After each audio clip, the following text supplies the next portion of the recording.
जो काम करो अद्भुत करो, कोई सेवा करो अद्भुत करो, यह इसी का नाम अजब से संस्थान है। अब मैं आपसे प्रश्न पूछना चाहता हूँ, बलशाली व्यक्ति आप किसको कहेंगे?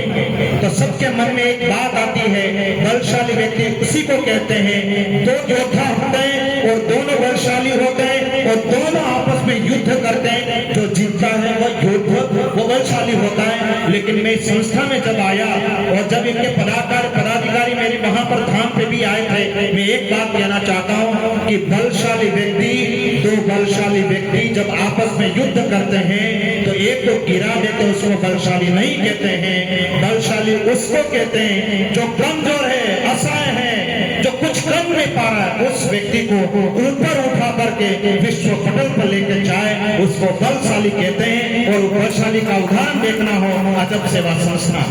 अब देखा उन्होंने कुछ प्रशिक्षण लिए, कुछ ऐसे बेटियों को जो नहीं सीख पाती उनको शिक्षा दी, और आज आपके सामने इसका उदाहरण है कि वो बेटियां ऐसे विश्व पटल पर सामने आके खड़ी हो गई। और अब लगता है किसी लोगों को तो जाकर के कहीं डांस भी सिखा सकते थे, बहुत सारी जगह पे यही हो रहा है, इसको डांस हो रहा है। लेकिन आपने तो वो अकल्पनीय एक बहुत विश्वसनीय कार्य किया है, जो मेरी बेटियां आत्मरक्षा में भी अग्रगण्य रहेगी और आने वाली पीढ़ी को भी देगी। और अंत में आप सभी को मैं एक बात कहना चाहता हूं, शस्त्र और शास्त्र दोनों रथ की वो दो पटरियां हैं। अगर शस्त्र अगर पीछे रह गया तो शास्त्र भी आगे नहीं बढ़ सकता है, और शास्त्र आगे बढ़ गया और शस्त्र पीछे रह गया तो भी आगे नहीं बढ़ सकता है। इसलिए दोनों रेल की पटरी का समानांतरण बैलेंस होकर के जाएगा तो उसका जो शिखर है, उस ट्रेन का शिखर और गंतव्य वो बराबर जाकर के रह जाएगा।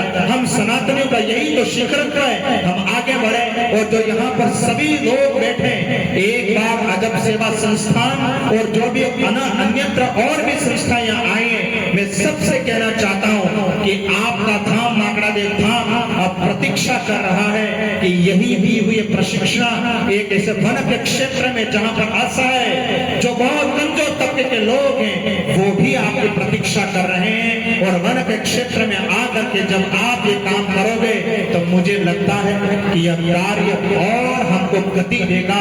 और आप सभी को एक बार मैं आमंत्रण भी देता हूँ कि 29 जुलाई को गुरु पूर्णिमा के महोत्सव पर सभी आओ और वहीं बैठ करके वहां पर विकृति लोग फैला रहे हैं, वहीं हमको खड़े होकर के शस्त्र के साथ शस्त्र भी सिखाना है, यही हमारा पुरुषार्थ होगा। इसलिए पुरुष आपको साधुवाद।